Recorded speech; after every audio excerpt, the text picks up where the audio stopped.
إذ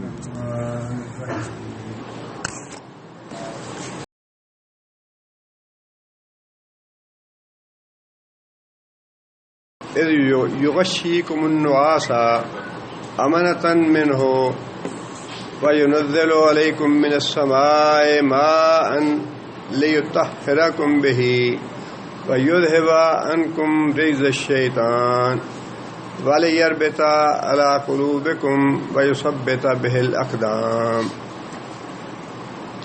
میدان جنگ میں جب دونوں فوجیں پہنچی تو اس وقت اللہ تعالیٰ نے جو نصرت فرمائی مسلمانوں کی، اللہ تعالیٰ اس کا ذکر فرما رہے ہیں ان آیات میں. اور یہ آگے بھی وہ احسانات ہیں اللہ تعالیٰ کے جو غزوہ بدر میں اللہ تعالیٰ نے مسلمانوں پہ کیے یا مسلمانوں کی نصرت فرمائی.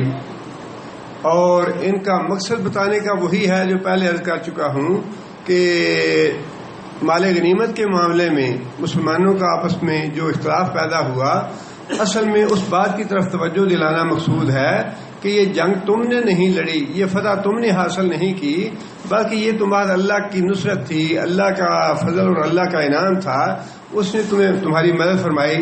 لہذا اس معاملے میں تمہارا یہ جھگڑا یا اختلاف کرنا یہ درست نہیں ہے. معاملے کو اللہ اور اللہ کے رسول کی طرف پھیر دینا چاہیے. خلاصہ اس کا یہی ہے. لیکن اب اللہ تعالیٰ نے وہ سارے انعامات اور ساری نصرت کی صورتیں بتائی ہیں جو اللہ تعالیٰ نے غزوہ بدر میں مسلمانوں سے فرمائی. اس آیت میں بھی اللہ یہ فرماتے ہیں کہ تم لوگوں کو میدان جنگ میں اونگ نے ڈھانک لیا. میدان جنگ تو بڑی خوف اور خطرے کی جگہ ہے، وہاں پہ اونگ آ جانا یہ خاص اللہ کا فضل ہے، جس سے ایک تو لوگوں کی تھکاوٹ دور ہو جاتی ہے اور دوسرا جو شیطانی وساوس ہیں وہ ختم ہو جاتے ہیں اور انسان بالکل تازہ دم ہو جاتا ہے. یہ احسان ہوا اللہ تعالیٰ کا. اور پھر آگے فرمایا کہ جگہ اپنے طور پہ کافروں نے اچھی منتخب کی اپنے لیے، مضبوط جگہ اور پکی جگہ تھی، اور مسلمانوں کے لیے ریتلی جگہ چھوڑ دی تاکہ یہ جم کے نہ لڑ سکیں. اللہ نے فرمایا کہ ہم نے نصرت کی یہ صورت بھی پیدا فرمائی کہ بارش برسا دی. ان کی جو پکی جگہ تھی وہ دلدلی جگہ بن گئی جہاں پہ ان کے قدم نہیں جمتے تھے، اور مسلمانوں کے پاس جو ریتلی جگہ تھی وہ پکی ہو گئی جس سے مسلمانوں کے پاؤں اچھی طرح جمنے لگے. فرمایا کہ بارش ہم نے نازل کی اور فرمایا لیطہرکم، تاکہ تم پاکیزگی حاصل کرو. جسے غسل کرنا ہے وہ غسل کرے، جسے وضو کرنا ہے وہ وضو کرے. پانی جو ہے یہ اللہ تعالیٰ کی بہت بڑی نعمت ہے، خاص طور پہ اس جگہ پہ جہاں پہ پانی کا ایک قطرہ بھی کہیں سے میسر نہیں تھا. اللہ تعالیٰ نے بہت بڑا احسان فرمایا اور اللہ کی خاص نصرت ہو گئی کہ اس ایک رات پہلے، جنگ سے ایک رات پہلے اللہ نے بارش برسا دی. وَيُذْهِبَ عنکم رجز الشیطان، رجز شیطان سے مراد شیطان کے وسوسے ہیں جو شیطان بار بار مسلمانوں کے دلوں میں ڈال رہا تھا کہ تمہارے مد مقابل فوج جو ہے وہ تو تم سے 3 گنا بڑی ہے اور اسلحے سے لیس ہے، اور تم لوگ تعداد میں بھی کم ہو، اسلحے میں بھی کم ہو، اور بڑی خطرے کی بات ہے، موت کے منہ میں جانے والی بات ہے. یہ ساری باتیں اپنے طور پہ درست تھیں، لیکن اللہ نے فرمایا کہ یہ شیطانی وسوسے تھے. مسلمانوں کو تو جنگ کرنی چاہیے ایمان کے بل بوتے پہ. لہذا اللہ تعالیٰ نے جو بارش ہے اللہ کی رحمت ہے، یہ بھی بارش اللہ کی رحمت ہے.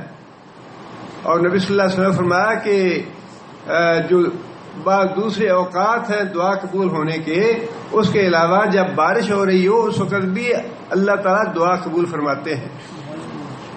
بارش کے دوران بھی دعا قبول ہوتی ہے، اس لیے کہ بارش جو ہے یہ اللہ کی رحمت کا نزول ہے. یہاں بھی اللہ نے وہی بات ارشاد فرمائی کہ بارش کا ایک فائدہ نہیں، بارش کے کئی فائدے ہوئے تمہیں.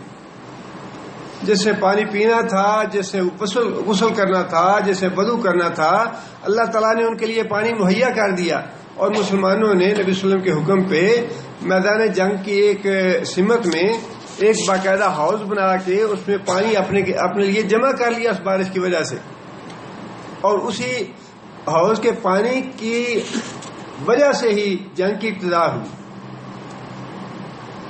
اور اللہ نے فرمایا کہ اسی بارش کے رحمت کے نزول کی وجہ سے شیطان کے جو وسوسے تھے وہ دلوں سے ہم نے نکال دیے. بَلْ يَرْبِطَ عَلَىٰ قُلُوبِكُمْ، اور تمہارے دلوں کو اللہ نے مجبور کر دیا. شیطان کے وسوسے سے دور ہو گیا، بزدلی ختم ہو گئی، اور دلوں کو اللہ تعالیٰ نے مجبور کر دیا، پکا کر دیا. وَيُثَبِّتَ بِهِ الْأَقْدَامَ، اور اسی بارش کی وجہ سے تمہارے پاؤں جو ہے وہ خوب جمنے لگے میدان جنگ میں. یہ سارے احسانات تھے اور اللہ تعالیٰ کی خاص نصرت تھی جو غزوہ بدر میں اللہ کی طرف سے آئی.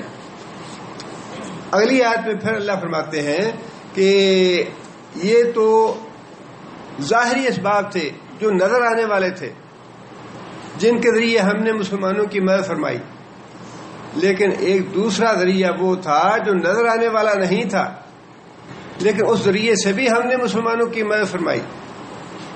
وہ کون سا ذریعہ تھا؟ فرمایا کہ اذ یوحی ربک الی الملائکۃ، اللہ تعالیٰ نے حکم کیا، تیرے رب نے حکم کیا فرشتوں کو، انی معکم، میں تمہارے ساتھ ہوں. فرشتوں کے ساتھ، فرشتوں کو اللہ تعالیٰ نے بھیجا مدد کرنے کے لیے کہ جاؤ مسلمانوں کے ساتھ جا کے جنگ کرو، تم لڑائی کرو تم مسلمانوں کی طرف سے. لیکن حکم انہیں یہ دیا کہ انی معکم، میں تمہارے ساتھ ہوں، فثبتوا الذین آمنوا، اور جو ایماندار لوگ ہیں، مسلمان لوگ ہیں، ان کو ثابت قدم رکھو. سألقی فی قلوب الذین کفروا الرعب، کافروں کے دلوں میں رعب میں ڈال دوں گا، کافروں کے دلوں میں رعب میں ڈال دوں گا. فاضربوا فوق الاعناق، آناق کا معنی گردن، عنق کی جمع ہے، معانقہ اسی سے ہے، گردن کا گردن سے ملانا. فرمایا کہ فرشتوں کو میں نے یہ حکم دیا، فاضربوا فوق الاعناق، کافروں کی گردنوں پہ جا کے چوٹیں مارو، ضرب مارو کافروں کی گردن پہ. واضربوا منہم کل بنان، اور ان کے ایک ایک جوڑ پہ اور ایک ایک پور پہ ضرب لگاؤ. یہ اللہ تعالیٰ نے نصرت فرمائی، غیبی نصرت جو نظر آنے والی نہیں تھی. پہلی جو نصرت تھی وہ حصی تھی، نظر آنے والی تھی، لیکن یہ ایسی نصرت تھی جو لوگوں کو نظر نہیں آتی تھی. لیکن اللہ نے فرمایا کہ میں نے بھیجے فرشتے، اور آیت سے یہ بات بالکل واضح ہے. اللہ نے حکم دیا فرشتوں کو کہ جا کے کافروں کو قتل کرو. یہ ایسی بات نہیں ہے کہ کافر جو فرشتے جو تھے انہوں نے محض مسلمانوں کے ہاتھ مضبوط کیے، یا محض مسلمانوں کی پشت پناہی کی، یا ان کے دل مضبوط کیے، خود عملاً لڑائی میں حصہ نہیں لیا. تعویل کرنے کی ضرورت نہیں ہے. آیت جو ہے وہ بالکل واضح ہے کہ فرشتوں نے قتال کیا. اور صحابہ کرام یہ کہتے ہیں کہ ہم نے بعض جگہ پہ مشاہدہ کیا یہ کہ ایک کافر کھڑا ہے تو اس کا ہاتھ کٹ کے گر گیا، کافر کھڑا ہے اس کی گردن کٹ گئی ہے، تعاقب کر رہا ہے مسلمان کافر کا، اور اس کے تعاقب سے پہلے وہ نیچے گر گیا اور کوڑا مارنے کی آواز آئی، جس کا مطلب یہ ہے کہ عملاً حصہ لیا فرشتوں نے اس جنگ میں. اب یہ وہ ساری صورتحال تھی میدان جنگ کی جو اللہ تعالیٰ نے واضح فرمائی کہ جب تم میدان جنگ میں پہنچے تو ہم نے فرشتوں کو بھی بھیج دیا تاکہ مسلمانوں کے ساتھ جا کے لڑائی کرو اور قتال میں حصہ لو.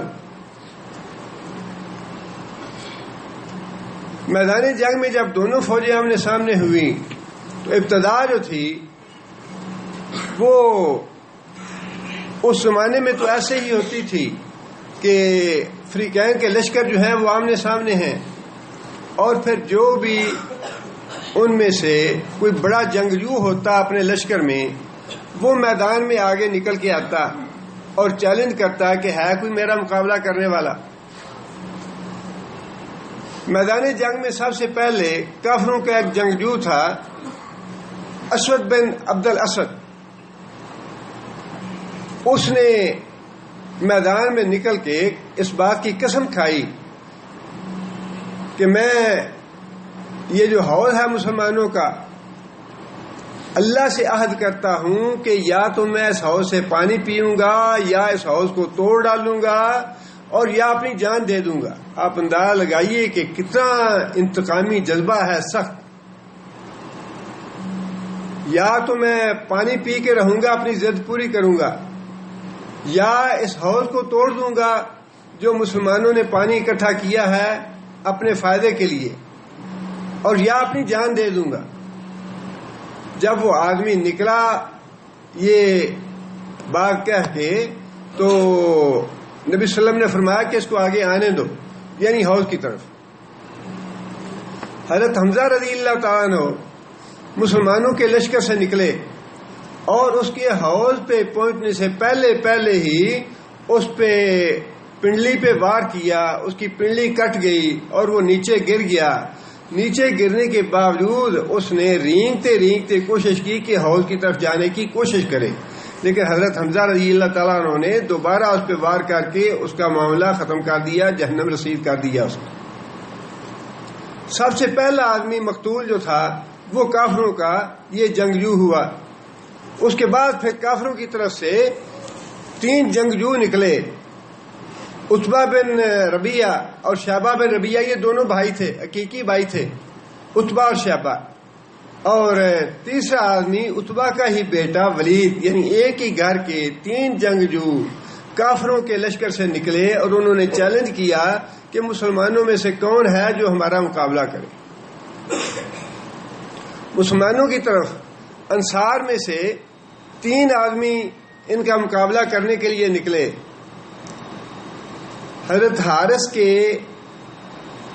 بیٹے تھے حضرت عوف اور حضرت معوذ، لیکن یہ بیٹے مشہور ہیں افرا کے نام سے، ماں کے نام سے.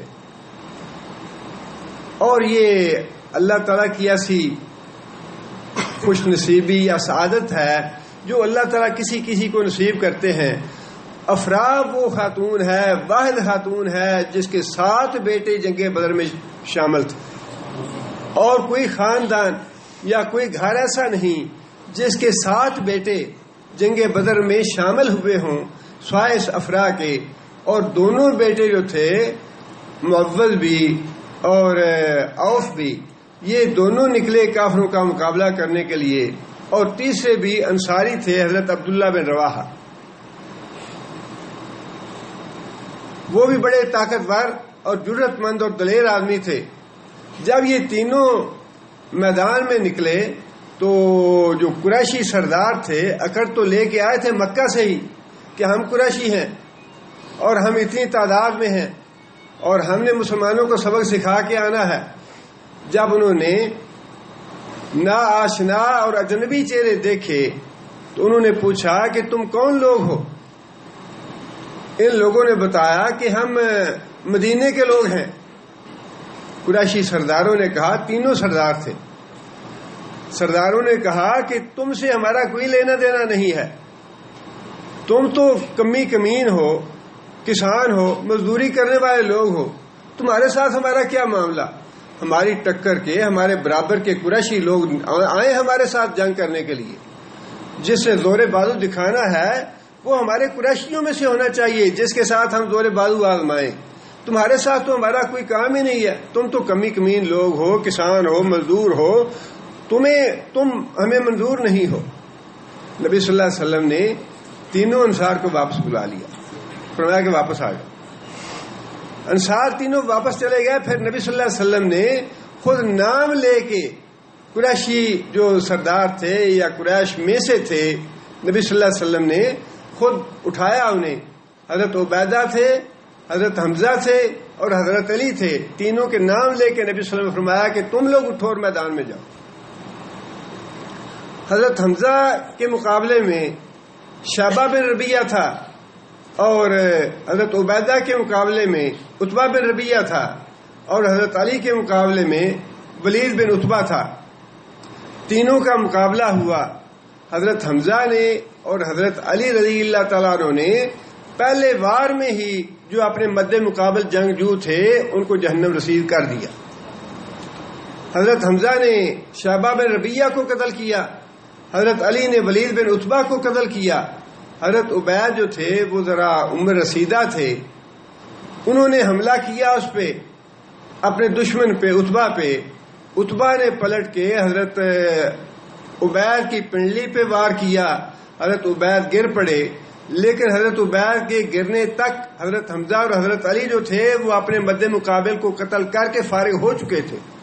جیسے ہی حضرت عبید گرے تو حضرت علی اور حضرت حمزہ نے آگے بڑھ کے عتبہ پہ وار کیا، اس کو جہنم رسید کیا، اور حضرت عبید کو میدان جنگ سے اٹھا کے اپنے لشکر میں لے آئے. جس کا مطلب یہ تھا کہ جو ابتدائی چیلنج تھا اس میں 100% کافروں کا نقصان ہوا. 4 جنگجو یا 4 بڑے جو ان کے کمانڈر تھے وہ سارے کے سارے پہلے مرحلے میں ہی اللہ نے ان کو جہنم رسید کر دیا. اور مسلمانوں کا صرف یہ نقصان ہوا کہ حضرت عبید جو تھے وہ زخمی ہوئے، حضرت علی بھی صحیح سلامت اور حضرت حمزہ بھی صحیح سلامت واپس آ گئے. کافروں نے جب یہ صورتحال دیکھی ان کے لیے یہ بہت بڑے صدمے کی بات تھی کہ پہلے مرحلے میں ہی ان کے 4 انتہائی اہم کمانڈر جو تھے وہ قتل ہو گئے ہیں. لہذا اس کے بعد ابو جہل نے اپنے لشکر کو حکم دیا کہ سارے کے سارے مسلمانوں پہ ٹوٹ پڑو. وہ جو چیلنج والی بات تھی یا دو بدو آ کے مقابلہ کرنے والی بات تھی وہ ختم ہو گئی. نبی صلی اللہ علیہ وسلم نے بھی مسلمانوں کو حکم دیا کہ قریب پہنچ کے اپنے تیر استعمال کرنا، اپنے تیروں کو ضائع نہ کرنا. اور پھر ساتھ نبی صلی اللہ علیہ وسلم نے ریت کی یا کنکریوں کی مٹھی اٹھائی اور اس کو کافروں کی طرف پھینکا، اور ساتھ یہ بات ارشاد فرمائی شاہت الوجوہ کے چہرے بگڑ جائیں.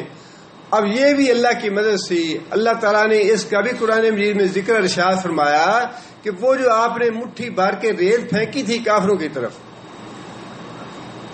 اب ایک مٹھی انسان بھر کے پھینک دے کتنی دور تک جاتی ہے وہ، اور کتنا نقصان کر سکتی ہے مد مقابل کا. اگر کوئی ایک مد مقابل ہو، 2 ہوں، 3 ہوں، چلیے ان کی آنکھوں میں ڈل جائے گی، ان کو نقصان پہنچا دے گی. لیکن جہاں 1000 آدمی ہو مد مقابل اور فاصلے پہ بھی ہو اور اس پہ ریت لے کے پھینکی جائے تو کتنے لوگوں تک پہنچے گی وہ. ایک انسان کے ہاتھ سے پھینکی ہوئی چیز، اور وہ بھی ریت کی مٹی جو ہے، ریت کے ذرے کا کتنا وزن ہوتا ہے، وہ تو فوراً ہی نیچے گر جائے گا.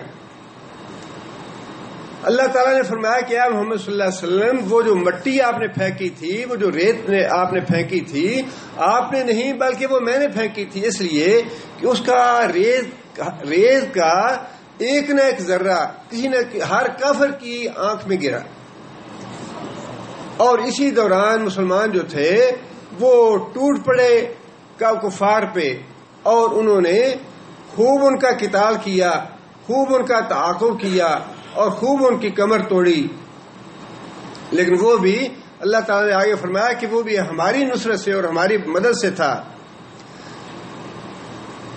اس جنگ میں جب باقاعدہ دونوں لشکروں کا ٹکراؤ آپس میں شروع ہو گیا، اس میں بعض بڑے اہم واقعات جو ہیں وہ تاریخ کی کتابوں میں موجود ہیں. حضرت عمیر وہی صحابی ہیں جن کے بارے میں تاریخ میں یہ واقعہ لکھا ہے کہ انہوں نے پوچھا یا رسول اللہ اگر میں جنگ کرتے کرتے مر جاؤں تو میں کہاں جاؤں گا؟ فرمایا کہ تم جنت میں جاؤ گے. کھجوریں کھا رہے تھے اور کھجوریں باقی پھینک دیں، کہنے لگے کہ یہ تو میرے جنت میں جانے میں بڑی دیر کر دیں گی. اگر میں کھجوریں کھاتا رہا تو میرے جنت میں پہنچنے میں بڑی دیر کر دیں گی. مطلب یہ ہے کہ میں تو شہید ہونا ہی چاہتا ہوں، اس جنگ میں شہید ہونے کا عزم ہے میرا. چنانچہ کھجوریں پھینکی اور جنگ میں دیوانہ وار حصہ لینا شروع کر دیا، شہید ہو گیا، جنت میں پہنچ گیا. حضرت عمر کے بھائی حضرت زید بن خطاب انہوں نے نبی صلی اللہ علیہ وسلم سے پوچھا اسی جنگ میں یا رسول اللہ تعالیٰ بندے کی کس بات سے زیادہ خوش ہوتا ہے؟ اللہ تعالیٰ بندے کی کس بات سے زیادہ خوش ہوتا ہے؟ نبی صلی اللہ علیہ وسلم نے فرمایا کہ بندہ جب بغیر زرہ لگائے گمسان کی جنگ میں گھس جائے اور قتال کرے تو اللہ خوش ہوتے ہیں اس سے. ان اللہ یحب الذین یقاتلونہ فی سبیلہ صفا کانہم بنیان مرصوص.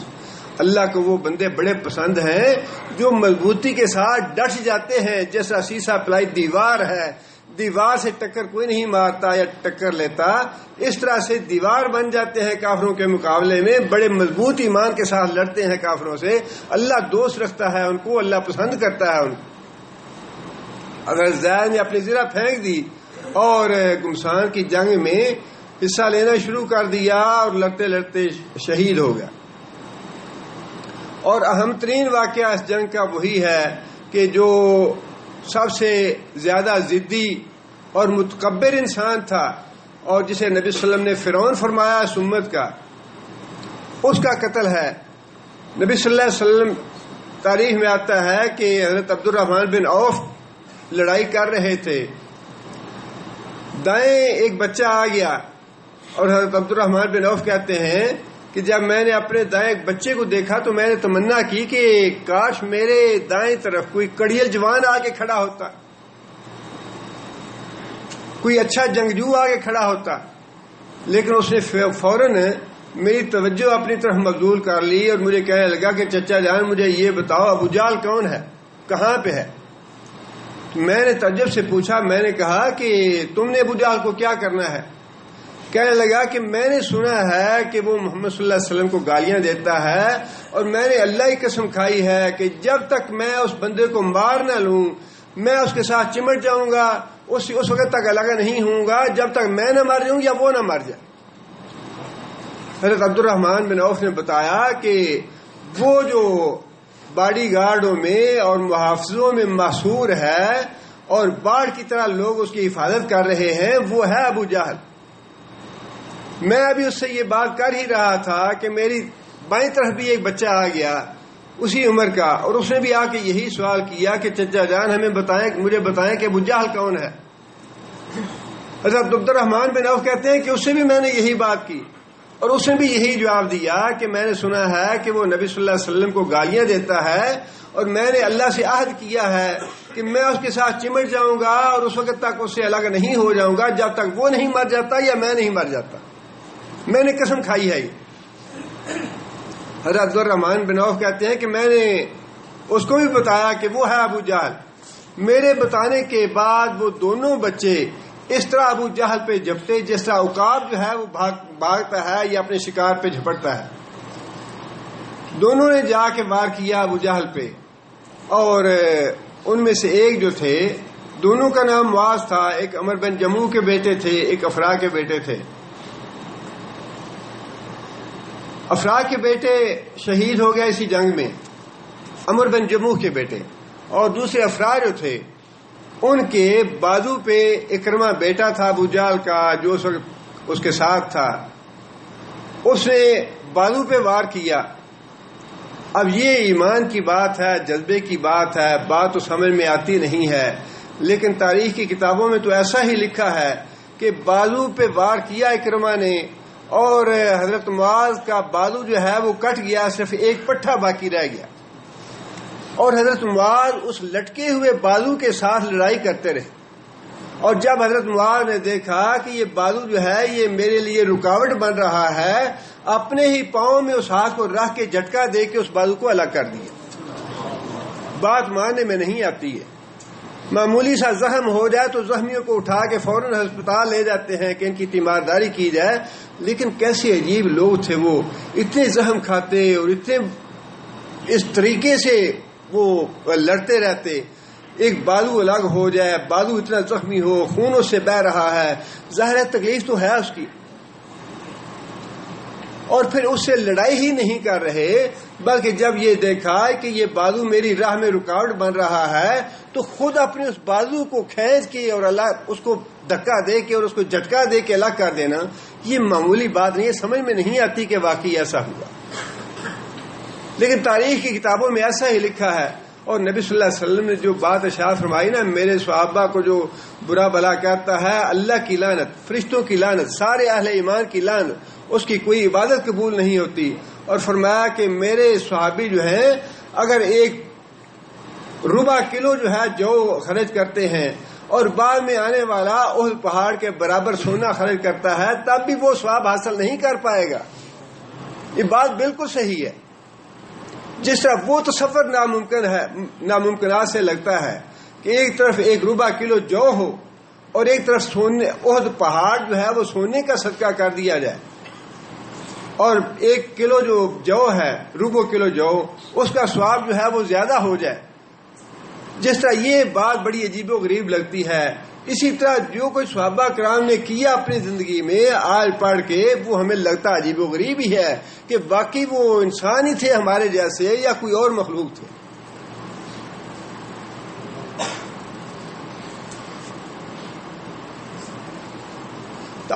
میدان جنگ میں ظاہر ہے جب کمانڈر قتل ہو گیا، ابو جہل گر گیا، اس کے بعد بھگدڑ مچ گئی اور مسلمانوں نے 313 مسلمان تھے، 313 کا لشکر تھا، جنہوں نے 1000 لشکر کو آگے لگا لیا، 1000 کے لشکر کا تعاقب شروع کر دیا. اور فرشتے جو تھے وہ 7 تھے. امیہ بن خلف 70 آدمی قتل کیے ہو گئے، 70 جو سردار تھے 70 قید ہوئے. مسلمانوں کا نقصان کتنا ہوا؟ 14 آدمی. مسلمانوں کے 14 آدمی شہید ہوئے. آپ اندازہ لگائیے، دیکھیے نسبت تناسب کیسا ہے. 313 میں سے وہ جو آپ یوں سمجھ لیجئے کہ 300 سے اوپر جو تھے، بس صرف وہ نقصان ہوا مسلمانوں کا، وہ 13 یا 14 آدمی تھے. اور کافروں کے 70 سردار مارے گئے، 70 سردار ان کے جو ہے وہ قیدی بن گئے. اور پھر اس طرح سے مسلمانوں نے قتل کیا انہیں. امیہ بن خلف، حضرت بلال غلام تھے، اور جب جنگ کا خاتمہ ہوا تو امیہ بن خلف جو تھا اپنے بیٹے کے ساتھ، علی کے ساتھ کھڑا تھا اور چاہ رہا تھا کہ مجھے کوئی گرفتار کر لے تاکہ میں قتل ہونے سے بچ جاؤں. عبد الرحمن بن عوف کے ساتھ پرانے تعلقات تھے مکہ کے. عبد الرحمن بن عوف سے کہنے لگا کہ کیا تمہیں اونٹ شونٹ نہیں چاہیے، فدیہ نہیں چاہیے، مجھے گرفتار کر لو، میرے بیٹے کو گرفتار کر لو، تمہیں فدیہ ملے گا. عبد الرحمن بن عوف نے بطور احسان کہ کوئی اور اس کو قتل نہ کر دے، امیہ بن خلف کو گرفتار کر لیا، اس کو بھی اور اس کے بیٹے کو گرفتار کر لیا. تو حضرت بلال جو تھے ان کی نظر پڑ گئی اپنے پرانے کافر مالک پہ. کافر پہ جب نظر پڑی تو پرانے جو زخم تھے سارے ہرے ہو گئے، تازہ ہو گئے کہ کس طرح وہ مکہ کی تپتی ریت پہ اور تپتی گلیوں پہ مجھے لٹاتا تھا، اوپر پتھر رکھتا تھا اور مکہ میں مجھے گلیوں میں گھسیٹا جاتا تھا. وہ زمانہ یاد آ گیا. اور پھر کھلی جنگ تھی، وہ تو موقع تھا قتال کا، بدلہ لینے کا. حضرت بلال جو تھے اونچی آواز سے پکارے کہ اے انصار کی جماعت، کفار کا سر، کفار کا سردار، اور ٹوٹ پڑے اس پہ. عبد الرحمن بن عوف کہنے لگے کہ میرا قیدی ہے، چھوڑ دو اسے، فدیہ ملے گا مجھے اس سے. پھر حضرت بلال نے کہا کہ یہ تو کفر کا سردار ہے، نہیں چھوڑوں گا اس کو. حضرت عبد الرحمن بن عوف کہنے لگے کہ بھائی آپ تو جہاں بھاگ سکتے ہو بھاگ جاؤ، میرے بس سے بات باہر ہے، کہیں بھاگ کے جان بچا سکتے ہو بچا لو. اب وہاں سے بھاگنا کہاں، میدان جنگ ہے، کھلی جنگ ہو رہی ہے اور قیدی بن رہے ہیں یا قتل ہو رہے ہیں. حضرت بلال نے بھی اور بعض دوسرے انصار تھے وہ ٹوٹ پڑے امیہ بن خلف پہ، اس کو بھی اور اس کے بیٹے کو بھی قتل کر دیا. جتنے بڑے بڑے سردار تھے سارے کے سارے قتل ہو گئے. اللہ کی ساری نصرت تھی یہ جو اللہ تعالیٰ نے. اور پھر اس جنگ کا جو خاص پہلو ہے اور جس کی اللہ تعالیٰ نے قرآن مجید میں تعریف بھی فرمائی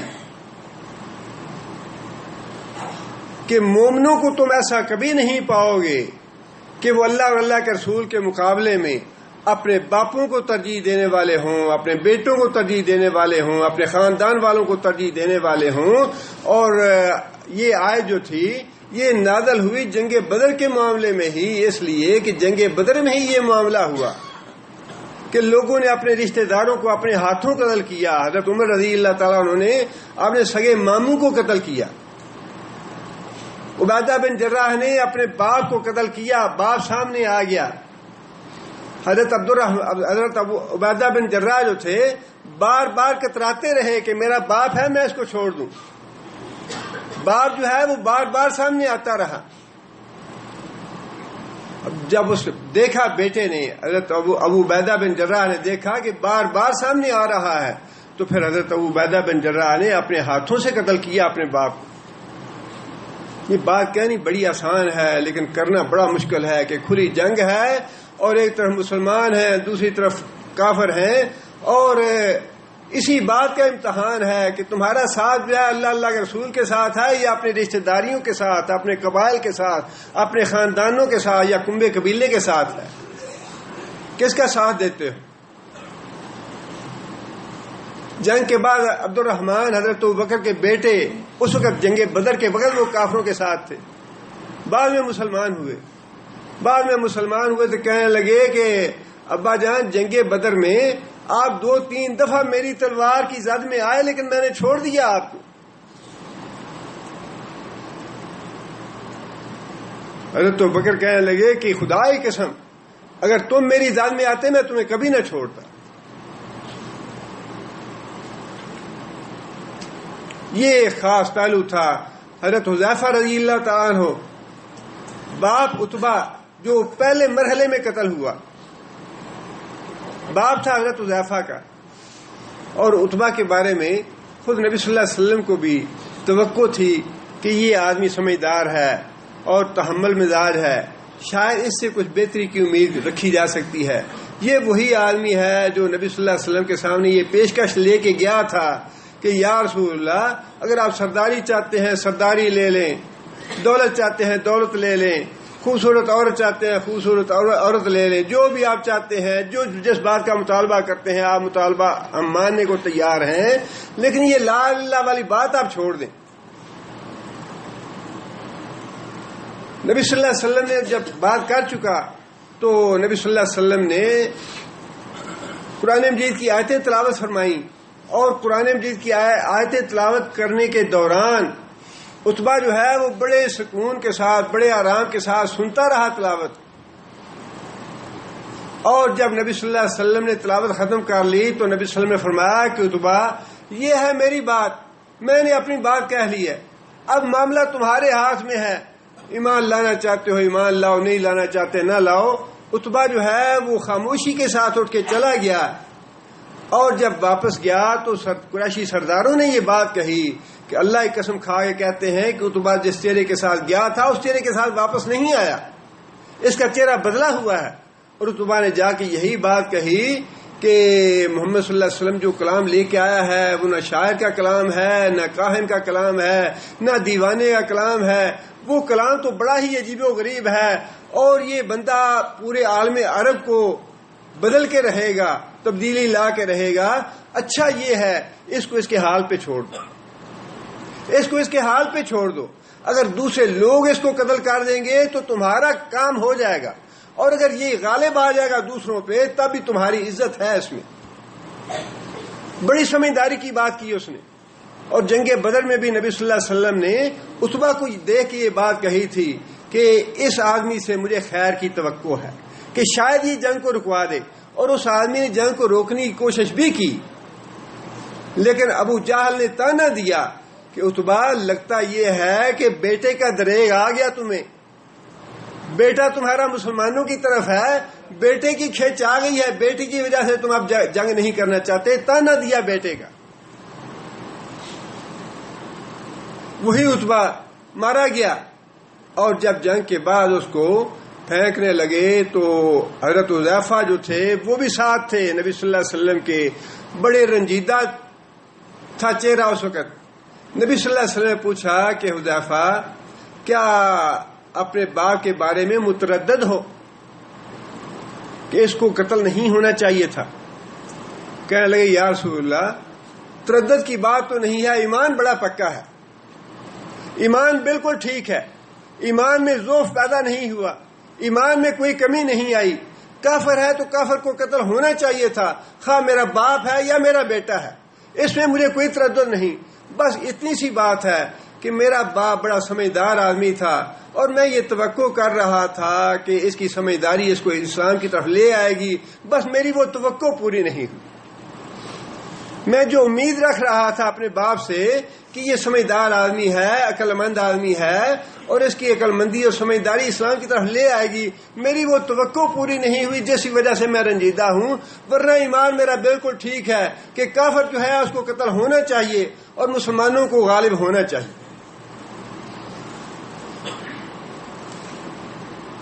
یہ بھی ایک بڑا اہم پہلو تھا غزوہ بدر کا، اور غزوہ بدر ہی وہ واحد ہے غزوہ جس کا اتنی تفصیل کے ساتھ اللہ تعالیٰ نے پوری سورہ میں ذکر ارشاد فرمایا ہے. آگے اللہ فرماتے ہیں کہ تیرے رب نے فرشتوں کو یہ حکم دیا کہ میں تمہارے ساتھ ہوں. فثبت الذین آمنوا، ایمان والوں کے دل مضبوط کرو. سألقی فی قلوب الذین کفروا الرعب، اور میں کافروں کے دلوں میں رعب ڈال دوں گا. اور نبی صلی اللہ علیہ وسلم کی بھی اللہ تعالیٰ نے یہ فضیلت عطا فرمائی تھی کہ نبی صلی اللہ علیہ وسلم جب غزوے کے لیے جنگ کے لیے جاتے تو نبی صلی اللہ علیہ وسلم کا رعب اللہ تعالیٰ ڈال دیتے. خود نبی صلی اللہ علیہ وسلم نے یہ بات ارشاد فرمائی، اللہ تعالیٰ نے 6 چیزوں کے ساتھ میری مدد فرمائی ہے، 6 چیزوں کے ساتھ میری مدد فرمائی ہے. جوامع الکلم اللہ نے مجھے عطا کیے ہیں، جس کا مطلب یہ ہے کہ مختصر الفاظ میں بہت بڑی بات جو ہے کہنے کا اللہ نے مجھے ملکہ عطا فرمایا ہے. دوسری بات یہ فرمائی کہ دشمن پہ اللہ تعالیٰ میرا رعب طاری کر دیتے ہیں 1 مہینے کی مسافت سے. 1 مہینے کی مسافت سے اللہ تعالیٰ میرا رعب دشمنوں پہ طاری کر دیتے ہیں. اور تیسری بات فرمائی کہ مال غنیمت جو ہے پہلی قوموں کے لیے حلال نہیں تھا، اللہ نے میری امت کے لیے اس کو حلال قرار دیا ہے. اور پھر فرمایا کہ اللہ تعالیٰ نے ساری زمین کو میری امت کے لیے مسجد بنا دیا ہے، جہاں بھی نماز کا وقت آ جائے وہیں رک جائیں اور زمین پہ نماز ادا کر لیں، ان کی نماز ہو جائے گی. اور پھر فرمایا کہ مجھے خاتم النبیین بنایا ہے، سارے نبیوں کا اختتام ہو گیا مجھ پہ، اور لا نبی بعدی، میرے بعد کوئی دوسرا نبی آنے والا نہیں ہے. اور چھٹی بات فرمائی کہ میری رسالت جو ہے وہ ساری دنیا کے لیے ہے، کسی ایک قوم کے لیے، کسی ایک خاندان کے لیے، کسی ایک شہر کے لیے یا ملک کے لیے نہیں، بلکہ ساری دنیا کے لیے. یہ 6 فضائل ہیں جو اللہ نے مجھے عطا فرمائے ہیں، اور ان میں سے ایک فضیلت یہ ہے کہ 1 مہینے کی مسافت سے اللہ تعالیٰ میرا رعب دشمنوں پہ ڈال دیتے ہیں. یہاں اللہ نے فرمایا کہ بدر کے میدان میں کافروں کے دلوں میں نے خود اپنا رعب ڈال دیا اپنی طرف سے، اور یہ حکم دیا فرشتوں کو کہ کافروں کی گردنوں پہ چوٹیں لگاؤ اور ان کے ایک ایک جوڑ پہ ضرب لگاؤ. آگے فرمایا ذالک بانہم شاقوا اللہ ورسولہ. ذالک، یہ انجام کیوں ہوا ان کا؟ ذالک کا اشارہ جو ہے یہ جنگ بدر میں کافروں کے انجام کی طرف ہے، جو ان کو سزا دی گئی. وہ جس کا تمسخر اور مذاق اڑایا کرتے تھے کہ اے محمد جس سزا کی یا جس پکڑ کی بار بار دھمکی دیتے ہو وہ کہاں ہے، وہ لے آؤ اگر سزا ملتی ہے تو، ہم تو تمہارا مذاق اڑاتے ہیں. نبی صلی اللہ علیہ وسلم نے پہلی مرتبہ جب دعوت دی لوگوں کو اکٹھا کر کے، جب اللہ تعالیٰ نے حکم دیا کہ وانذر عشیرتک الاقربین، کہ اپنے جو قریبی رشتہ دار ہیں ان کو بلا کے ڈراؤ قیامت سے، بلایا لوگوں کو. اور جب لا الہ الا اللہ کی بات کہی تو سب سے پہلی مخالفت کرنے والا ابو لہب تھا، چچا تھا. کہنے لگے کہ تم اپنے باپ کے خانوادے کے لیے سب سے برے آدمی ثابت ہوگے اگر تم نے یہ کام شروع کر دیا اور اپنے خانوادے، باپ کے خانوادے کو پھاڑ دیا، اس میں انتشار پیدا کر دیا، اس کو ٹکڑے ٹکڑے کر دیا، تو سب سے برے آدمی تم ہوگے.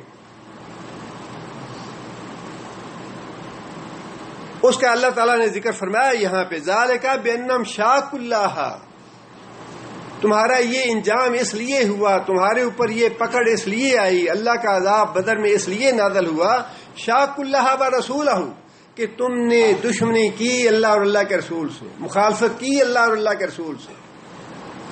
اشارہ ہے مکہ کی 13 سالہ زندگی کی طرف۔ ابو جہل نے کہا کہ اے محمد میں تجھے آئندہ اس طرح نماز پڑھتے نہ دیکھوں جس طرح تم حرم میں آ کے نماز پڑھتے ہو۔ اگر تم نے آئندہ آ کے اس طرح مسجد میں حرم میں نماز پڑھی، وہ مسجد کے مالک تھے نا، حرم کے مالک سمجھتے تھے اپنے آپ کو، حرم کے سب سے بڑا چودھری تھا، اور اس کا خیال یہ تھا کہ میری مرضی کے بغیر تو کوئی کام یہاں ہونا نہیں چاہیے، ہم مالک ہیں حرم کے۔ نبی صلی اللہ علیہ وسلم کہنے لگا کہ جس طرح تم سجدہ ٹیکتے ہو، ماتھا اپنا زمین پہ لگاتے ہو، آئندہ میں تمہیں ایسی نماز پڑھتے نہ دیکھوں، اور اگر تم نے پڑھا تو میں تمہارا سر کچل دوں گا۔ ارایت الذی ینہا عبدا اذا صلی، کیا تو نے غور کیا اس آدمی پہ جو روکتا ہے اس بندے کو جو نماز پڑھتا ہے؟ ارایت ان کان علی الہدی او امر بالتقوی، کیا تم نے غور کیا اس بات پہ کہ وہ جو اللہ کا بندہ نماز پڑھتا ہے، کہیں ایسا نہ ہو کہ وہی ہدایت پہ ہو،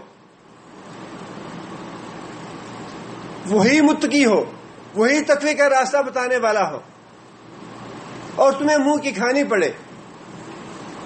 اور پھر ایک روزہ سے ہوا کہ نبی صلی اللہ علیہ وسلم سجدے میں گئے، اور اس نے آگے بڑھ کے نبی صلی اللہ علیہ وسلم کی گردن پہ پاؤں رکھنے کی کوشش کی، آگے بڑھا تو فوراً پیچھے ہٹ گیا، اور لوگوں نے پوچھا کہ ابو الحکم کیا ہوا؟ کہنے لگا کہ مجھے ایسے لگا کہ جیسے میرے اور محمد کے درمیان کوئی آگ آ گئی ہے اور آگ مجھے جلا ڈالے گی۔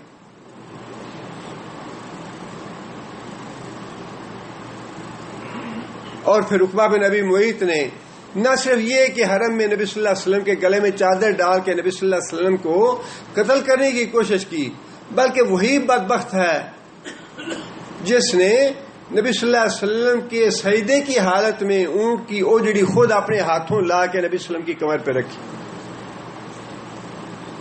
یہ ہے وہ بات جس کی طرف اللہ تعالیٰ نے اشارہ فرمایا ہے کہ تمہیں جو تمہارا انجام ہوا میدان بدر میں، اس کا سبب کیا ہے؟ اس کا سبب یہ ہے 13 سال تک تم نے اللہ اور اللہ کے رسول کی مخالفت کی، دشمنی کی تم نے اللہ کے رسول کے ساتھ۔ ابو طالب ایک وہ آدمی تھے قریش میں سے جو رسول اکرم صلی اللہ علیہ وسلم کی مدد کرنے والے تھے، پشت پناہی کرنے والے تھے، اور ان کو بھی بار بار کفار مکہ مجبور کرتے رہے کہ اس کی مدد سے الگ ہو جاؤ، یا پھر اسے کہو کہ یہ اس کام سے باز آ جائے۔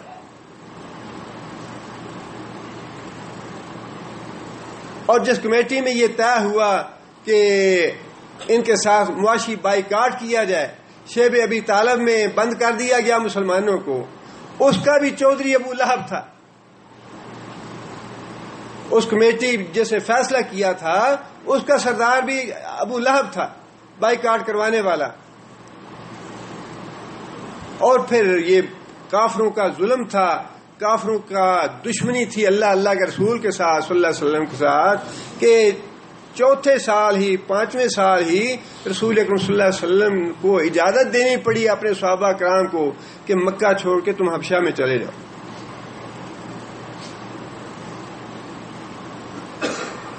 اور پھر یہ کافروں کی دشمنی ہی تھی، مکہ والے کافروں کی، قریشی سرداروں کی، کہ نبی صلی اللہ علیہ وسلم کو مکہ چھوڑ کے طائف کا رخ اختیار کرنا پڑا۔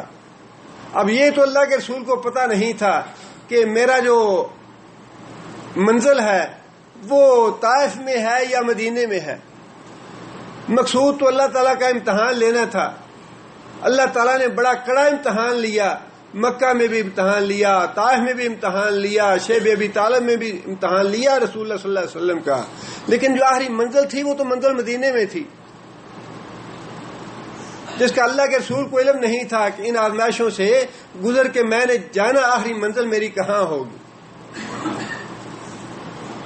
اور پھر نبی صلی اللہ علیہ وسلم کو آخری مرحلے میں جب اللہ نے ہجرت کا اذن دیا، اجازت دی، یہ وہ موقع تھا جب کافروں نے طے کر لیا تھا کہ اب اس کے علاوہ کوئی چارہ کار نہیں، کہ ابو طالب تو ہماری بات نہیں مانتا، ایسے ہی چلا گیا دنیا سے، اب اس کے علاوہ کوئی چارہ کار نہیں کہ محمد صلی اللہ علیہ وسلم کو قتل ہی کر دیا جائے۔ قتل کے لیے تیار ہو گئے، تلواریں لے کے نبی صلی اللہ علیہ وسلم کے گھر کے باہر پہرے کے لیے آ گئے لوگ۔ وہ تو اللہ کی نصرت تھی کہ اللہ تعالیٰ نے ان تلواریں لے کے کھڑے جو نوجوان تھے، قریشی نوجوان تھے، اللہ تعالیٰ نے اپنے فضل و کرم سے اور معجزانہ طور پہ نبی صلی اللہ علیہ وسلم کو بچا کے نکال دیا وہاں سے۔ لیکن اللہ تعالیٰ نے جتلا دیا کافروں کو کہ تمہارا یہ انجام کیوں ہوا، تمہارا یہ انجام اس لیے ہوا کہ تم نے اللہ اور اللہ کے رسول سے دشمنی کی، مکہ میں اللہ اور اللہ کے رسول کی مخالفت کی تھی، اس لیے تمہیں یہ عذاب، تمہارے اوپر عذاب آیا بدر والا۔ فَإِنَّ اللَّهَ شَدِيدُ الْعِقَابِ، اور یہ بات یاد رکھو کہ اللہ تعالیٰ کی سزا بڑی سخت ہے۔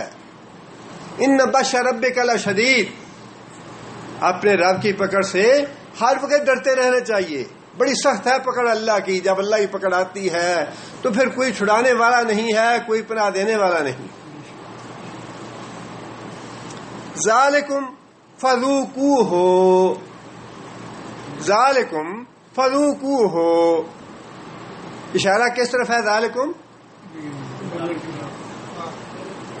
یہ جو بدر کی سزا ہے، بدر میں جو پکڑ آئی ہے اللہ کی، اللہ فرماتے ہیں فذوقوہ، اب مزہ چکھو اس کا۔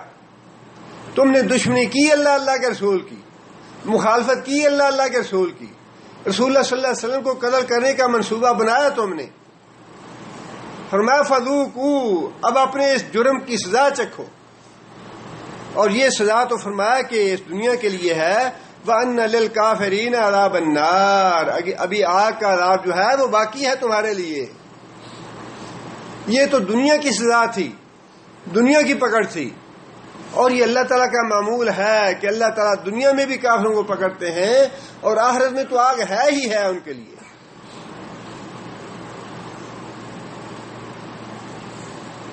آگے پھر اللہ تعالیٰ نے جنگ کے حوالے سے مسلمانوں کو ایک حکم دیا ہے۔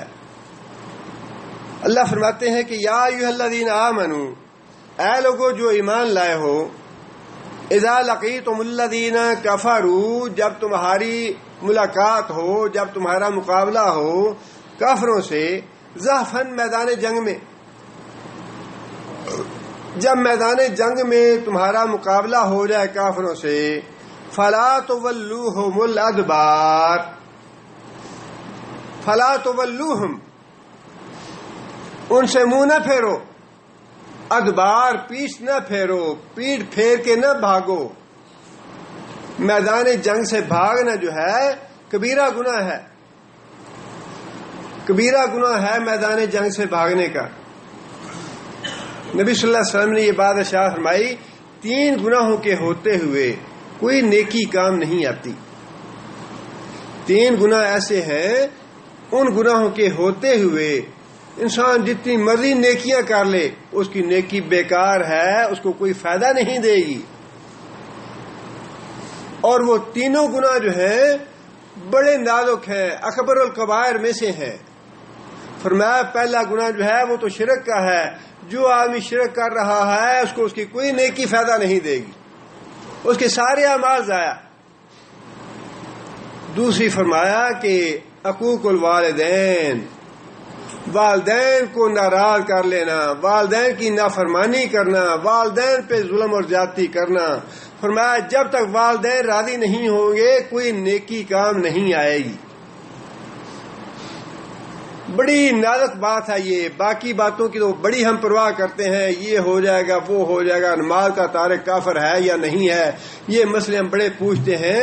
ماں باپ کے معاملے میں کتنے لوگ ایسے ہیں جو حق ادا کر رہے ہیں، کتنی اولادیں ہیں جو ماں باپ کے حقوق پورے کر رہی ہیں، یا جن کے والدین ان کی اولادوں پہ راضی ہیں۔ بیشتر والدین ایسے ہیں جو اپنی اولادوں سے ناراض ہیں، اولادیں بے پرواہ ہیں، اولادوں کو اس بات کی فکر ہی نہیں کہ ہمارے ماں باپ ہم پہ راضی ہیں یا ناراض ہیں۔ اور اللہ کے رسول نے فرمایا کہ ماں باپ جس کے ناراض ہیں، ماں باپ کا جو نافرمان ہے، فرمایا کہ اس کی کوئی نیکی اس کے کام نہیں آئے گی جب تک اس کے ماں باپ راضی نہیں ہوتے۔ فرمایا کہ باپ کی رضا میں اللہ کی رضا ہے، باپ کی ناراضی میں اللہ کی ناراضی ہے۔ باپ تمہارا بہترین دروازہ ہے جنت کا، جو چاہے اس کو باقی رکھے، جو چاہے اس کو توڑ ڈالے۔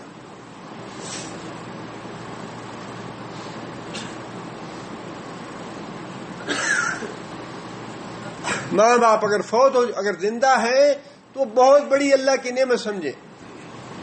اگر ماں باپ کو اللہ تعالیٰ نے زندہ رکھا ہے تو بہت بڑی نعمت ہے آپ کے لیے۔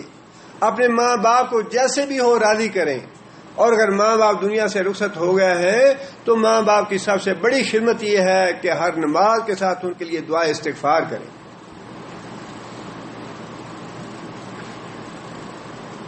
اور تیسری بات یہ فرمائی کہ جو آدمی میدان جنگ سے بھاگ جائے، یہ گناہ بھی ایسا ہے کہ اس گناہ کے ہوتے ہوئے کوئی نیکی کام نہیں آتی۔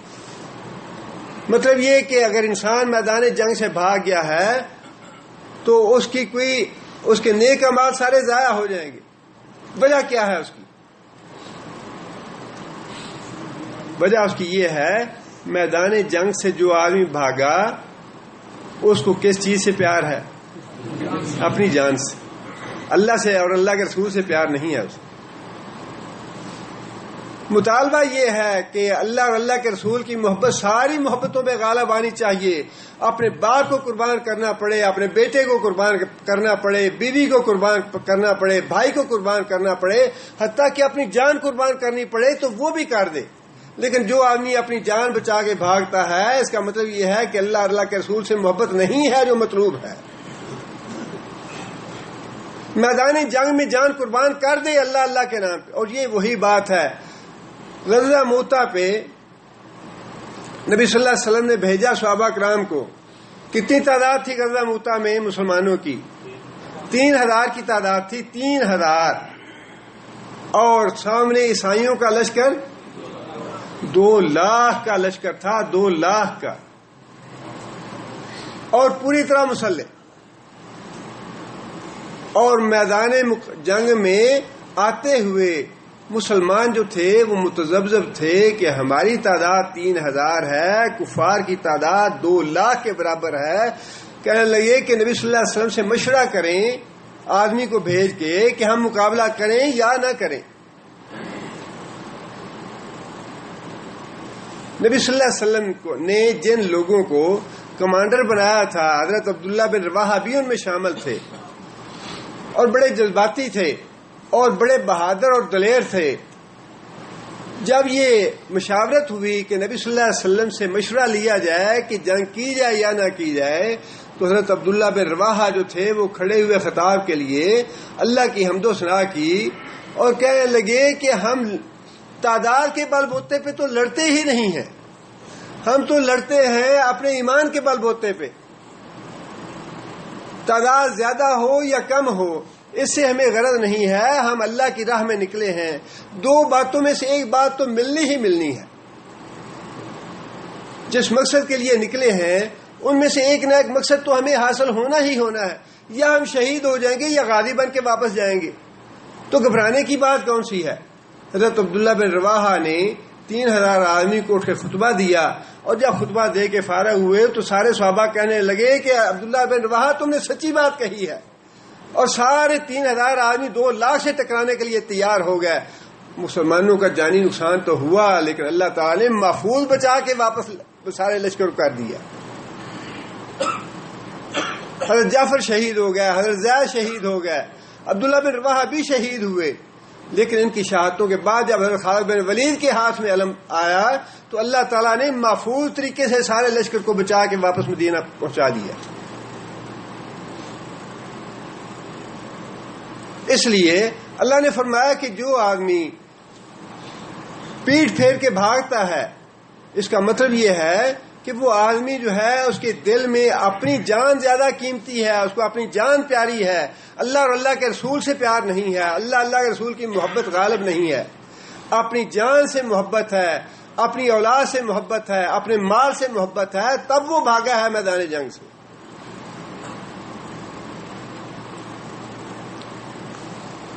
اس لیے آگے فرمایا کہ وَمَن يُوَلِّهِمْ يَوْمَئِذٍ دُبُرَهُ، پہلی آیت میں تو یہ فرمایا کہ میدان جنگ سے مت بھاگو، اگلی آیت میں فرمایا کہ اگر کوئی بھاگتا ہے تو اس کی سزا کیا ہے۔ وَمَن يُوَلِّهِمْ يَوْمَئِذٍ، جنگ کے روز جو آدمی میدان جنگ سے بھاگے گا، إِلَّا مُتَحَرِّفًا لِقِتَالٍ أَوْ مُتَحَيِّزًا إِلَىٰ فِئَةٍ فَقَدْ بَاءَ بِغَضَبٍ مِّنَ اللَّهِ، اس نے اللہ کا غصہ مول لیا۔ جو میدان جنگ سے بھاگا بزدلی کی وجہ سے اس نے اللہ کا غضب مول لیا۔ وَمَأْوَاهُ جہنم، اس کا ٹھکانہ جہنم ہے۔ وَبِئْسَ الْمَصِيرُ، بڑی بدترین جگہ ہے، بہت برا ٹھکانہ ہے جہنم کا۔ اللہ تعالیٰ نے دو باتوں کا استثناء دیا ہے میدان جنگ سے بھاگنے کے لیے، میدان جنگ سے پیچھے ہٹنے کے لیے دو باتوں کا استثناء دیا ہے اللہ نے۔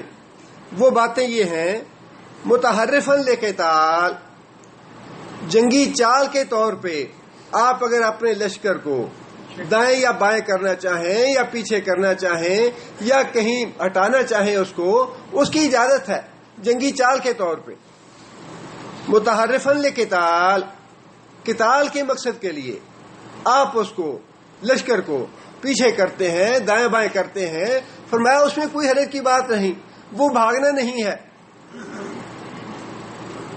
اور متحیزاً الی فئۃ، یا پھر کسی جنگی پالیسی کے تحت، حکمت عملی کے تحت آپ اپنی جماعت کے ساتھ ملنا چاہتے ہیں، ایک دستہ دوسرے دستے سے ملنا چاہتا ہے، یا ایک لشکر جو ہے وہ دوسرے لشکر سے مل کے لڑنا چاہتا ہے، یا دشمن کو دھوکہ دینے کے لیے وہ پیچھے ہوتا ہے، تو فرمایا کہ یہ میدان جنگ سے بھاگنا نہیں ہے، بلکہ یہ تو جنگی پالیسی کا حصہ ہے، اس میں کوئی حرج کی بات نہیں۔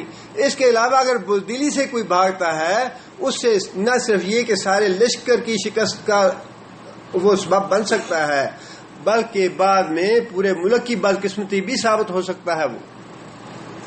اس لیے فرمایا کہ میدان جنگ سے بھاگنا جو ہے اس نے اللہ کا غضب مول لیا، اور اس کا ٹھکانہ جہنم ہے جو بدترین ٹھکانہ ہے۔ جس کا مطلب یہ ہے، خلاصہ یہ ہے کہ اللہ تعالیٰ کو پکا ایمان مطلوب ہے۔ میدان جنگ ہو تب بھی، اور میدان جنگ سے باہر ہوں تب بھی ہے جنگ ہی۔ یہ نہ سمجھنا کہ صرف میدان جنگ کی باتیں ہیں، یہ جو ہمارا زندگی ہے یہ میدان جنگ ہے۔ ہم لڑائی کر رہے ہیں شیطان سے، کہیں لڑائی ہے، کہیں اپنے بال بچوں سے لڑائی ہے، کہیں بیوی سے لڑائی ہے، کہیں بھائی سے لڑائی ہے۔ جو بھی اللہ کے رسول کی نافرمانی کا راستہ دکھانے والا ہے اس سے لڑائی ہے یہ، اور اس لڑائی میں اللہ یہ چاہتے ہیں کہ اللہ اور اللہ کے رسول کی محبت غالب رہے۔ نہ تمہیں اپنی جان عزیز ہو، نہ بھائی عزیز ہو، نہ بیٹا عزیز ہو، نہ باپ عزیز ہو، جتنے بھی ہیں رشتہ داریاں، جتنی بھی قرابت داریاں ہیں، ان ساری قرابت داریوں سے اللہ اور اللہ کے رسول کی محبت جو ہے وہ تمہیں قریب ہونی چاہیے، وہ تمہارے لیے سب سے اہم ہونی چاہیے۔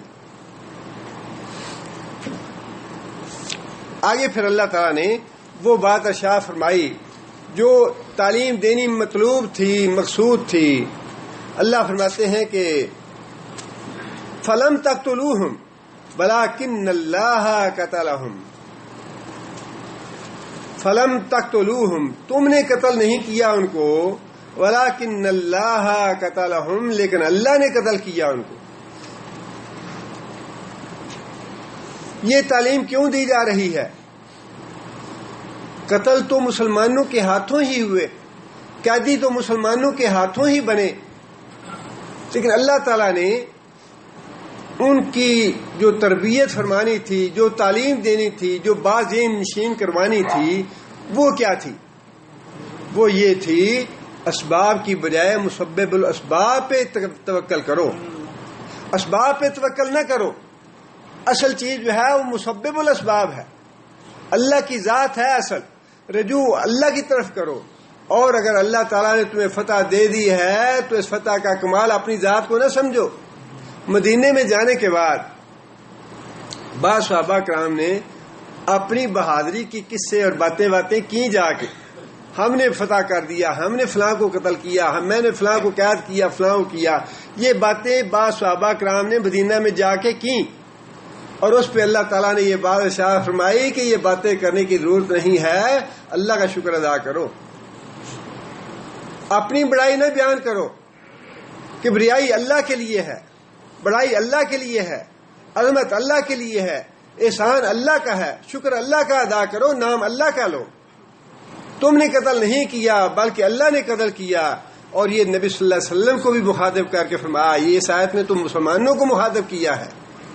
لم تقتلوہم، مسلمانوں تم نے کافروں کو قتل نہیں کیا، اللہ نے کیا ہے. اگلی آیت میں براہ راست نبی صلی اللہ علیہ وسلم کو مخاطب کیا ہے. وما رمیت اذ رمیت ولکن اللہ رما.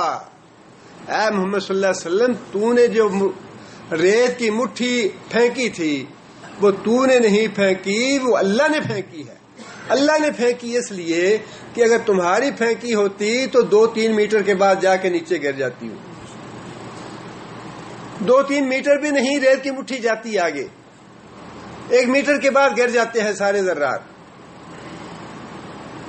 لیکن فرمایا کہ ہر کافر کی آنکھ میں اس ریت کا ذرہ پہنچا دینا یہ اللہ کا کام تھا، یہ معجزہ تھا اللہ تعالیٰ کی طرف سے نبی صلی اللہ علیہ وسلم کے لیے، کہ نبی صلی اللہ علیہ وسلم نے مٹھی میں ریت لی اور اس ریت کے ذرات کو کافروں کی آنکھوں میں پہنچا دینا یہ معجزہ تھا نبی صلی اللہ علیہ وسلم کے لیے اللہ تعالیٰ کی طرف سے.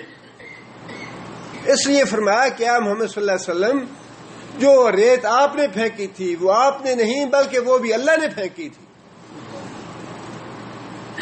بل یبلی المؤمنین منہ بلاء حسنا. یہ ہے وہ بات جو اللہ تعالیٰ ذہن نشین کرانا چاہتے ہیں. مسلمانوں کے ہاتھوں کو استعمال کیوں کرایا گیا؟ اس لیے کہ مسلمانوں کو اس کے ذریعے آزمایا ہم نے کہ ہم یہ فتح کی نعمت عطا کر رہے ہیں مسلمانوں کو.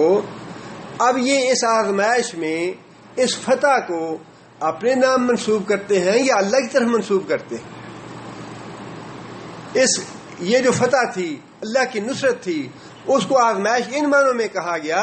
آزمائش دونوں طرح کی ہے نا، تکلیف اور مصیبت سے بھی اللہ آزماتے ہیں، نعمت سے اور راحت سے بھی اللہ آزماتے ہیں. نصرت بھی آزمائش تھی اللہ تعالیٰ کی. اللہ تعالیٰ نے اپنی نصرت کو، اپنی مدد کو مسلمانوں کے لیے آزمائش کہا کہ میں نے مومنوں کو آزمایا ہے اپنی نعمت کے ساتھ، کہ میری نصرت کی نعمت حاصل کر کے یہ لوگ میرا شکر ادا کرتے ہیں یا اس فتح کو اپنی طرف منسوب کرتے ہیں کہ ہم نے لڑائی کر کے فتح حاصل کی. تعلیم دینا مقصود یہ ہے کہ جب کوئی نیکی کا کام ہو جائے تمہارے ہاتھوں تو اس میں اکڑ خوں اپنی نہ بناؤ، اپنی ذات کے بت نہ تراشو.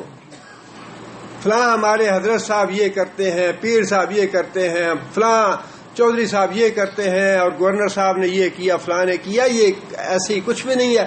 اگر فی الواقعی کسی سے اللہ نے دین کا کام لیا ہے، اگر واقعی اللہ نے کسی سے دین کا کام لیا ہے تو اس کو اللہ کا شکر ادا کرنا چاہیے، اس کو اللہ کی طرف منسوب کرنا چاہیے. فرمایا کہ یہ جو میں نے مسلمانوں کے ذریعے آزمائش لی، مسلمانوں کی آزمائش ہم نے کی مسلمانوں کی، لیکن اس آزمائش میں جو میں نے نصرت کی مسلمانوں کی، جو انعام کیا میں نے، بہترین مدد کی اللہ تعالیٰ نے، اس کا مطلوب یہ تھا کہ آزمایا جائے مسلمانوں کو کہ اس نصرت کے بعد مسلمانوں کا رویہ کیسا ہے، کہ وہ اس نصرت کو، اس فتح کو اللہ کی طرف منسوب کرتے ہیں، اللہ کا شکر ادا کرتے ہیں، یا اس میں اپنی بڑائی کی بات کرتے ہیں کہ ہم نے فتح کیا کافروں. ان اللہ سمیع علیم. جو باتیں تم کر رہے ہو اللہ سنتا ہے، جو باتیں کرتے ہو اللہ سنتا ہے اور اللہ خوب جاننے والا ہے. ذالکم، اشارہ کس طرف ہے؟ ذالکم، یہ جو نصرت تمہاری کی میں نے اہل ایمان کی، فرمایا کہ یہ معاملہ تو ہوا مومنوں کے ساتھ مدد والا، ذالکم یہ تو معاملہ ہوا مومنوں کے ساتھ، تمہارے ساتھ، کہ میں نے تمہاری مدد کر دی، لیکن اس کے ساتھ ایک اور بھی مقصد تھا ہمارا یہ مدد بھیجنے کا، فرشتے بھیجنے کا اور تمہاری مدد کرنے کا۔ ایک مقصد تو یہی تھا کہ تمہیں غلبہ حاصل ہو، تمہیں فتح حاصل ہو، لیکن ایک اور مقصد بھی تھا۔ وہ مقصد کیا تھا؟ وہ مقصد یہ تھا وَأَنَّ اللَّهَ مُوهِنُ كَيْدِ الْكَافِرِينَ، اللہ کافروں کو بھی یہ بتا دے کہ تم جتنی مرضی چالیں چلتے رہو، ان اللہ موہن، اللہ کمزور کرنے والا ہے۔ وہن کا مطلب ہے کمزور کرنا، کمزور ہونا۔ ان اللہ موہن، اللہ کمزور کرنے والا ہے قید الکافرین، کافروں کی چالوں کو۔ مسلمانوں کا غلبہ اور فتح یہ بھی اللہ کی مدد کے بغیر ممکن نہیں، اور کافروں کی چالوں کا توڑ یہ بھی اللہ کی مدد کے بغیر ممکن نہیں۔ کافروں نے تو چالیں چلنی ہی چلنی ہے۔ قد مکروا مکرہم وعند اللہ مکرہم وإن كان مکرہم لتزول منہ الجبال، اللہ فرماتے ہیں کہ کافروں کی چالیں جو ہیں وہ تو ایسی سخت ہیں اور ایسی ایسی وہ بدترین چالیں چلتے ہیں کہ پہاڑ بھی اپنی جگہ سے ٹل جائیں۔ وقد مکروا مکرہم، لیکن انہوں نے اپنی ساری چالیں چل دیکھی۔ وعند اللہ مکرہم، اللہ کے پاس توڑ ہے ان کی چالوں کا۔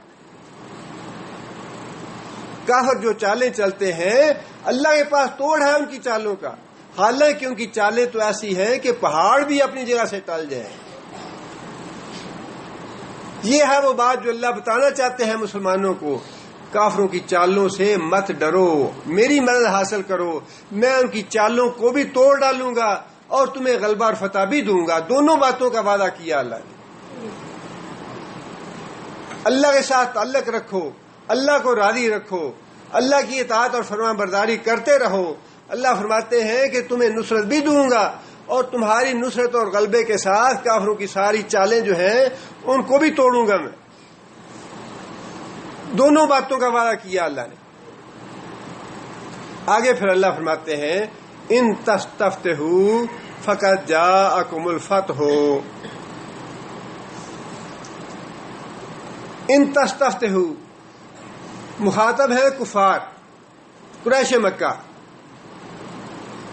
اگر تم فتح مانگتے ہو، اگر تم فیصلہ مانگتے ہو، فقط جاءکم الفتح ہو تو فیصلہ آ گیا۔ غزوہ بدر کی طرف اشارہ ہے۔ اور تستفتحوا فیصلہ مانگا ابو جہل نے جب مکہ سے نکل رہا تھا۔ اسی سورہ کی آیت نمبر 32 اگلے پیج پہ ہے، اس میں ذکر ہے اس کا۔ اللہ فرماتے ہیں وَإِذْ قَالُوا اللَّهُمَّ إِنْ كَانَ هَذَا هُوَ الْحَقَّ مِنْ عِنْدِكَ، یا اللہ جب نکل رہے تھے مکہ سے کافر لوگ، تو ابو جہل نے بیت اللہ شریف کے پردے کو پکڑ کے اللہ سے یہ دعا مانگی تھی۔ دعا کیا تھی؟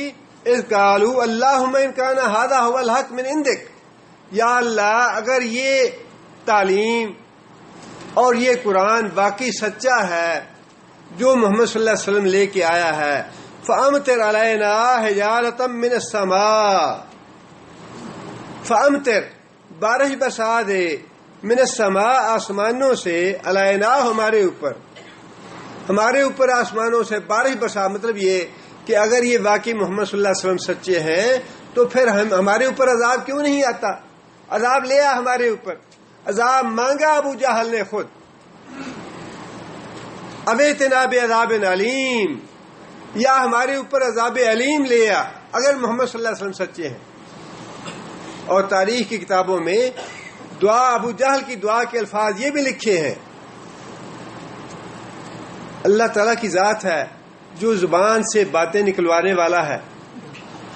زبان سے یہ بات نہیں نکال لی ابو جہل نے کہ یا اللہ ہمیں فتح دے، نبی صلی اللہ علیہ وسلم تو یہی فرماتے رہے نا کہ یا اللہ یہ جماعت حق والی جماعت ہے، ہم حق پہ ہیں، یا اللہ ہمیں فتح عطا فرما، یا اللہ اس جماعت کو فتح حاصل نہ ہوئی تو تیرے نام لینے والا باقی نہیں رہے گا، یا اللہ ہم حق پہ ہیں، یا اللہ ہماری مدد فرما، ہمیں غلبہ عطا فرما۔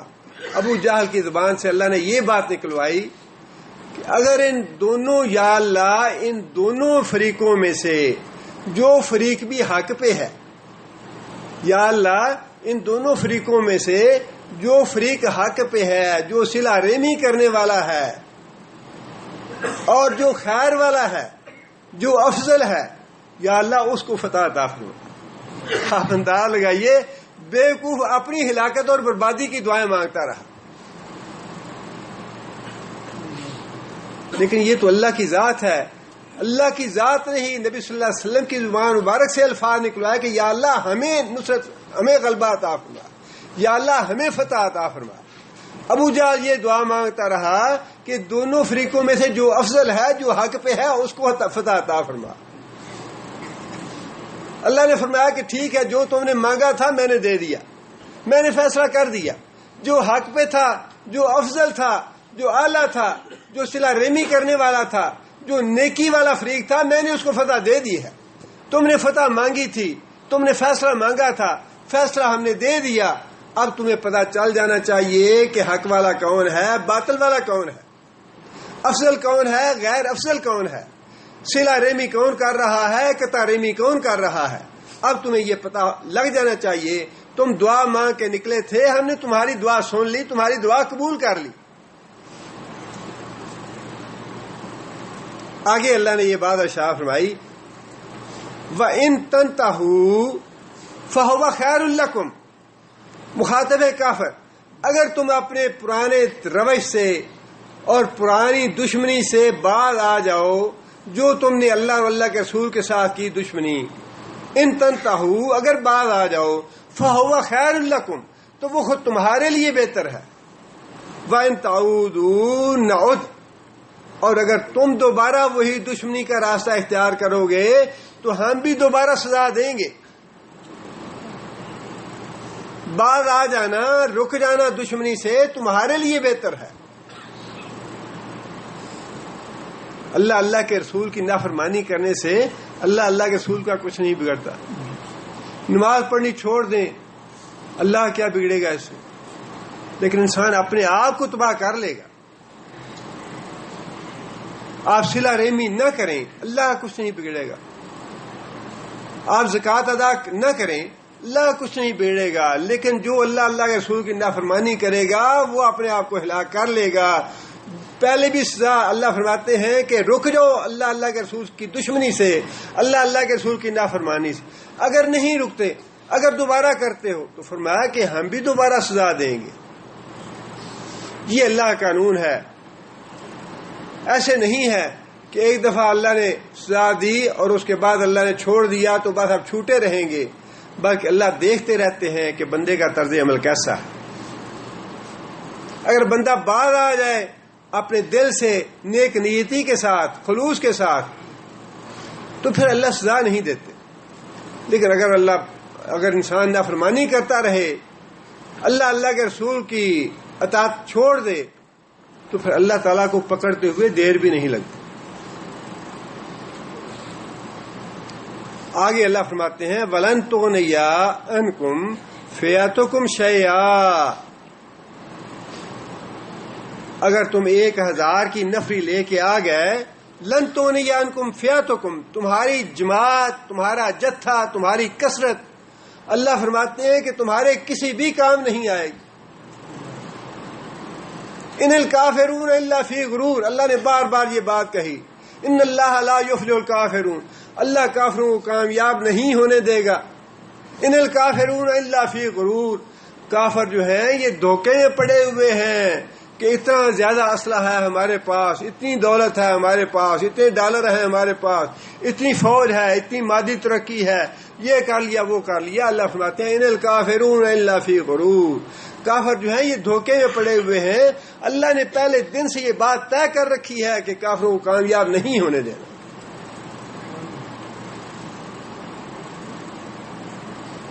فرمایا کہ تمہارا جو جتھا ہے، تمہاری کثرت تعداد، تمہارا کثرت اسلحہ، فرمایا یہ تمہارے کسی کام نہیں آئے گا، ولو کا صورت، خواہ جتنا بھی مرضی جمع کر لو، جتنا ہی زیادہ کیوں نہ ہو۔ اور یہ بات تو تاریخ کے صفحات میں موجود ہے کہ جتنی بھی جنگیں ہوئی کافروں کے ساتھ مسلمانوں کی، ان ساری جنگوں میں کافروں کی تعداد ہمیشہ زیادہ رہی، مسلمانوں کی تعداد جو تھی وہ کم رہی۔ اور صرف ایک جنگ ایسی تھی جس میں مسلمانوں کی تعداد جو تھی وہ کافروں سے زیادہ تھی۔ کون سی جنگ تھی؟ جنگ حنین۔ اور جنگ حنین میں بھی اللہ تعالیٰ نے یہ بات ارشاد فرمائی کہ تمہاری جو کثرت تھی، جنگ میں زیادتی تھی، اس میں تم دھوکے میں پڑ گیا کہ ہماری تعداد بہت زیادہ ہو گئی ہے۔ اللہ فرماتے ہیں کہ اذ اعجبتکم کثرتکم فلم تغن عنکم شیئا وضاقت علیکم الارض بما رحبت ثم ولیتم مدبرین، کہ تمہیں اپنی کثرت پہ غرور آ گیا، تمہیں اپنی کثرت نے دھوکے میں ڈال دیا اور تم پیٹ پھیر کر بھاگے، اور زمین اپنی فراخی کے باوجود تمہارے اوپر تنگ ہو گئی۔ ثم انزل اللہ سکینتہ علی رسولہ، پھر اللہ تعالیٰ نے اپنے رسول پہ سکینت نازل کی، پھر اللہ تعالیٰ نے جنگ کا پانسا پلٹ دیا، تمہارے حق میں کر دیا۔ مسلمانوں کے بارے میں بھی اللہ تعالیٰ نے کثرت کا جو زوم تھا وہ ختم کر دیا کہ کثرت پہ زوم نہ کرنا، کثرت پہ توکل نہ کرنا، اللہ پہ توکل رکھو، اللہ کی نصرت سے غالب ہوگے، اللہ کی رحمت آئے گی تو غلبہ ملے گا، فتح حاصل ہوگی۔ اور یہی بات اللہ تعالیٰ نے کافروں سے کہی کہ خواہ کتنی بھی تم کثرت کر لو، خواہ کتنے بھی زیادہ کے زیادہ اتحاد بنا لو، 50 ملک ہو جائیں، 60 ملک ہو جائیں، 70 ملک ہو جائیں، فرمایا جتنی مرضی کثرت اکٹھی کر لو، تمہارے وہ کسی کام نہیں آئے گی۔ اللہ تعالیٰ تمہاری چالوں کو ناکام کر دے گا، تمہاری جتنے بھی چالیں ہیں اللہ ان کو کمزور کرنے والا ہے۔ آگے فرمایا وَأَنَّ اللَّهَ مَعَ الْمُؤْمِنِينَ، وَأَنَّ اللَّهَ مَعَ الْمُؤْمِنِينَ، یہ نہ سمجھو کہ جب کفر اور اسلام کی لڑائی ہو رہی ہو تو اللہ تعالیٰ غیر جانبدار رہتا ہے۔ کفر اور اسلام کی جنگ میں اللہ تعالیٰ باقاعدہ فریق ہیں۔ اللہ تعالیٰ اسلام اور کفر کی جنگ میں باقاعدہ فریق ہے، اور اللہ کا ساتھ کس کے ساتھ ہے؟ ان اللہ مع المؤمنین، اللہ فرماتے ہیں کہ میں تو مومنوں کا ساتھ دوں گا اس لڑائی میں۔ اور جن کو اللہ کا ساتھ مل جائے ان کو فکر کرنے کی ضرورت ہے، یا ان کو کوئی مغلوب کر سکتا ہے، یا ان کو کوئی شکست دے سکتا ہے۔ اللہ تعالیٰ نے کافروں کو یہ فرمایا کہ تمہاری کثرت تعداد کی یا اسلحے کی یہ تمہارے کام نہیں آئے گی۔ اور دوسری طرف مسلمانوں کو کیا بتایا، مسلمانوں کو کیا تعلیم دی کہ قتل تم نے نہیں کیا، اللہ نے کیا۔ جو ریت کی مٹھی پھینکی تم نے نہیں، اللہ نے پھینکی۔ رجوع اللہ کرو، جو مسبب الاسباب ہے اس پہ نگاہ رکھو، اس سے تعلق رکھو، اسی کے ہاتھ میں نصرت ہے، اسی کے ہاتھ میں فتح ہے، اسی کے ہاتھ میں غلبہ ہے۔ اور کافر جو ہیں ان کی چالوں کا توڑ اللہ فرماتے ہیں میں کروں گا، اور کفر اور اسلام کی اس لڑائی میں میرا ساتھ تو ایمان والوں کے ساتھ ہے، میرا تعلق اہل ایمان کے ساتھ ہے، اور اللہ کے تعلق کے ہوتے ہوئے کوئی دنیا کی طاقت جو ہے وہ مسلمانوں کو شکست نہیں دے سکتی۔ سبحان ربک رب العزت عما یصفون وسلام علی المرسلین والحمد للہ۔